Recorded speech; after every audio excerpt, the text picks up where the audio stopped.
You know, as I study a lot of Robert Kiyosaki, a lot of the Rich Dad, Poor Dad, which that book came out 20 years ago, and his follow-up book that came out in 1997 is the Cash Flow Quadrant.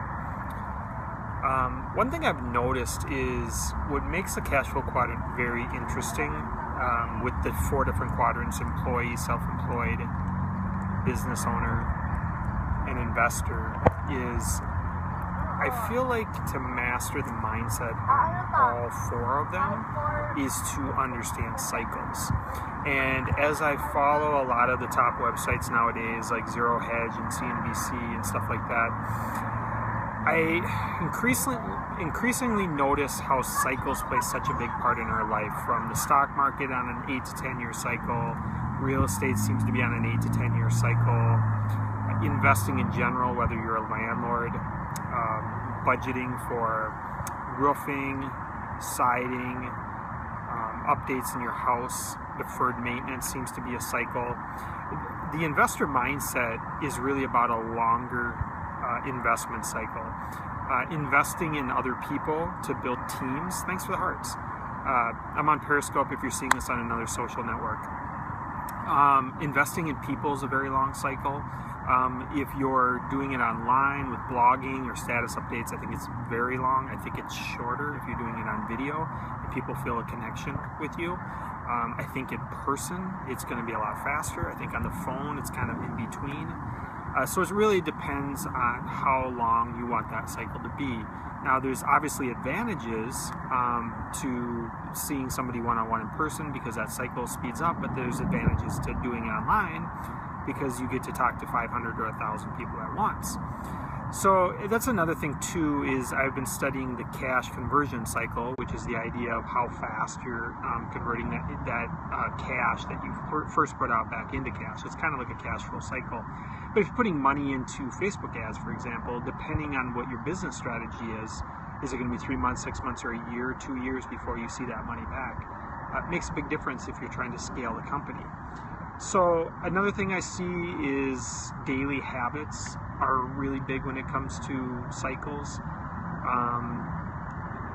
The whole way you take short-term memory and develop it into long-term memory with your subconscious mind on habits, I find it an interesting topic as well.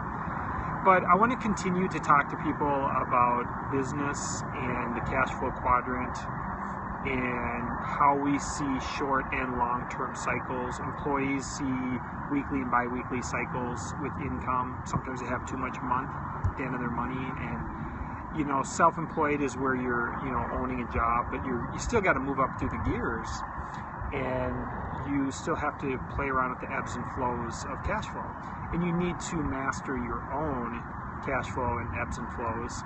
And then once you start to master that a little bit, you go into the next gear, which is the business quadrant one. And I think that one takes a lot of time to learn because you're investing in people, you're investing in building a team, you're investing your cash flow to help other people as well as whatever sacrifices you have to make money when it's left over.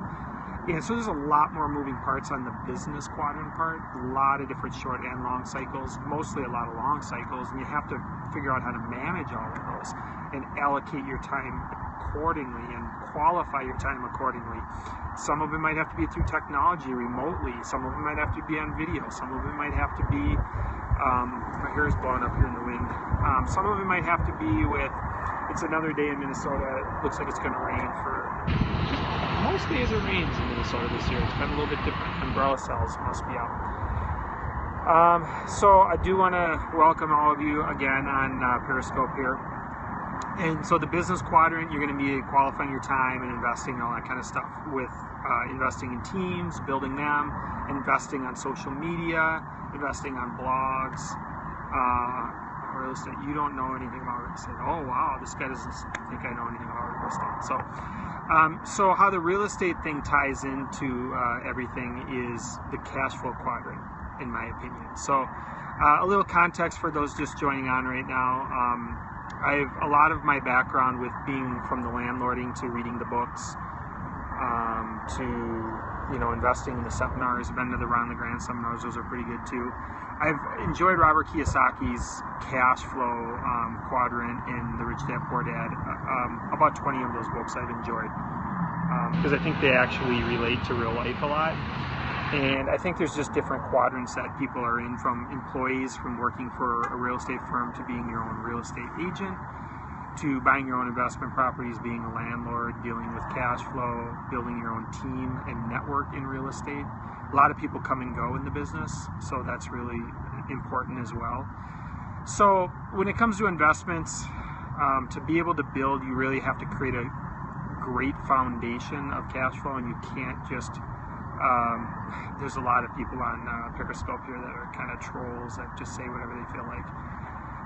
So that's kind of how the cash flow quadrant is really important for business. It's not just important for just real estate. It's important for business in general. So some people they're building a marketing business, and real estate is just one of the different people, the people that would want to work with you, for example. They might be building a marketing business, and like your real estate business is just a part of it. So, yep, Rich Dad Poor Dad, yep. Rich Dad Poor Dad came out 20 years ago. The Cash Flow Quadrant came out 19 years ago. Next year will be the 20-year anniversary. It's been a little while since I read the Rich Dad Poor Dad. As those who've been following, I pretty much read the first 20 right away. I believe I read I think I read the one with Trump that he did, but I did not read 4 or 5 of them that he's come up with in the last like 8 or 9 years. I was getting a lot of overlap, a lot of good storytelling, but it was a lot of overlap. But what I want to emphasize is you see it, and I saw it like 13, 14 years ago. This guy likes cryptocurrency. Cryptocurrency is a supply and demand, and it's a hedge off American dollar, but I won't say anything bad about it because I understand why people are doing it. The Grant Cardone wannabes. I think Grant Cardone is really got a lot of emphasis on car salesmen, and he's playing a different game. I like his confidence. I mean, I come from a world... I think the crash, there's definitely a correction coming. How much of a crash, I'm not really sure. Thanks for you guys' feedback and comments on here. I think Grant Cardone is, he talks a lot about the apartment buildings, and I guess there's going to be a correction in the apartment building sector.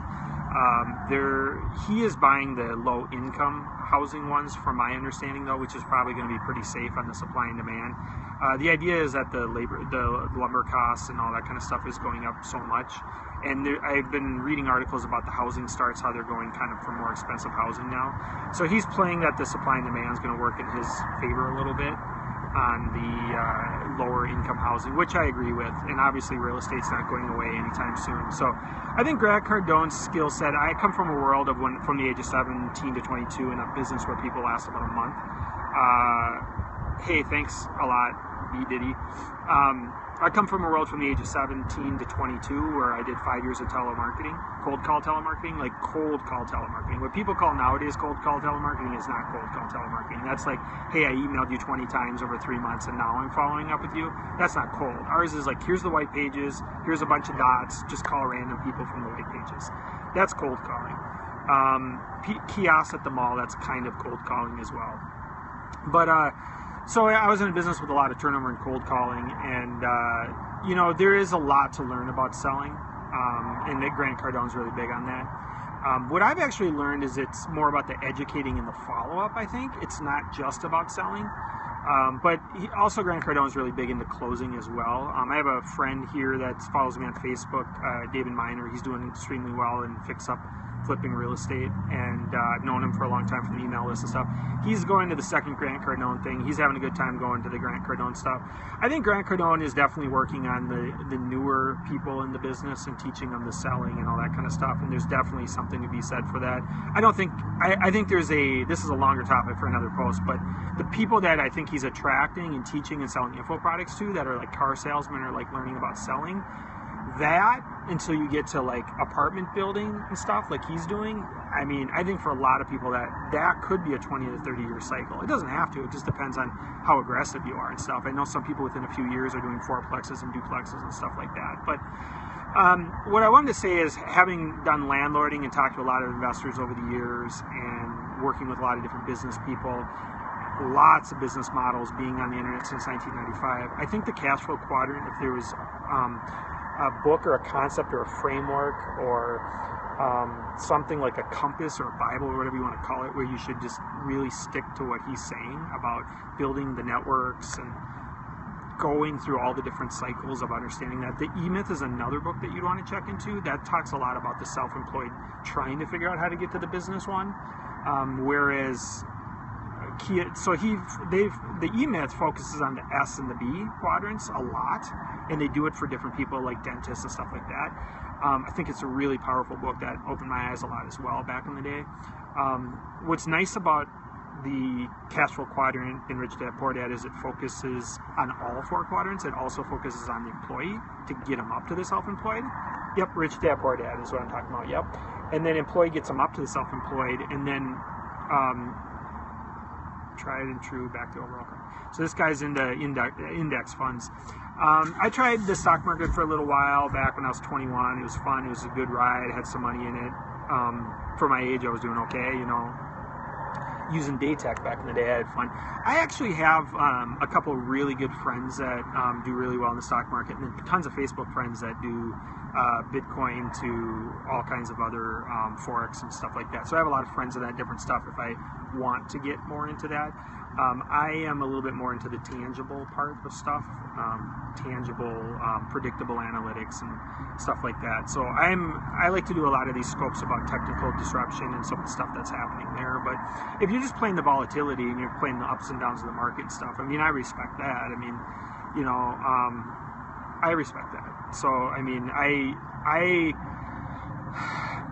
respect both sides of the whole Bitcoin thing. I mean, I do think it's thin air. I know some of the top investors don't want to invest in it because it's just like, what do you invest? There's no intrinsic value. So, like, I respect people's perspective on Bitcoin as far as, like, it's a hedge against the US dollar crashing and its transparency and the whole global economy is changing. And I totally respect that. I think to diversify, that makes total sense. But, like, not that I'm an expert on the word intrinsic, but I mean, if you follow Del Roos and like some of the Robert Kiyosaki stuff, it's like you can't really say that like Bitcoin has intrinsic value. I mean, it has a value. It has some kind of value for diversification. I mean, it is transparent and it is going to eventually become easier and easier. But it has an incredible amount of volatility right now. I mean, it went up down $500 just like in a few hours the other day. So just as long as you're being safe and the people getting into it know, you know, kind of what they're doing and they can play that long game, it's pretty crazy. But you know, and I'm not against it. It's just the way people. I've seen it so many times with like MLMs and everything else.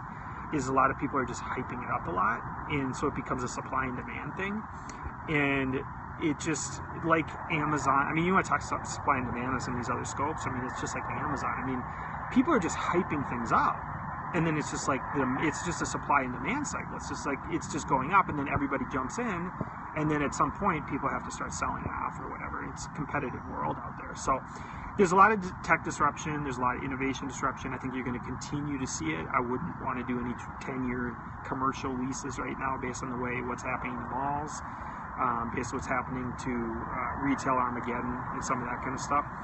But I mean, I don't think you can go wrong with relationships, team building, and building around tangible real estate. Cash flow is a great hedge. I do think you need to all study a lot more with the whole like video and social media platforms and like how long it takes to build a relationship on that. And I spent a lot of time trying to attract the investor type mindset, which takes a lot of years to learn and read a lot of books and go to a lot of seminars. And now I'm starting to be a lot more open to people in the employee quadrant that want to move to the self-employed quadrant and the self-employed people that want to learn how to grow into a business, and then take some of those employee and self-employed people, especially locally in Minnesota, and bring them over and team them up with the people in the business quadrant or in the investor quadrant that I've known for 15 or 16 years that have been investors, who have flipped houses, who have learned a lot about real estate. Because at the end of the day, I mean, they're going to be able to build a team together, and everybody's at a different level. So it's fun to watch, and it's fun to help people in that way. There's a lot of community support when you do it that way. So I'm going to have more of these. Minnesota Wild, yeah, they picked up Cullen, right? I just read that article. I was asking if that was John Cullen's son. I remember John Cullen back in the day with Yager and stuff on the Penguins. So that's what I got for now, guys. I'm going to do some more on cash flow, quadrant, cycles, and obviously a lot about real estate as well. So I want to thank all of you guys for being on here, even the ones that are kind of trolling me a little bit on the comments. I appreciate you too, and hope you guys have a good one. I'm going to put this all over on Facebook and YouTube and everything else. I'll save it to my camera roll. Thanks, guys.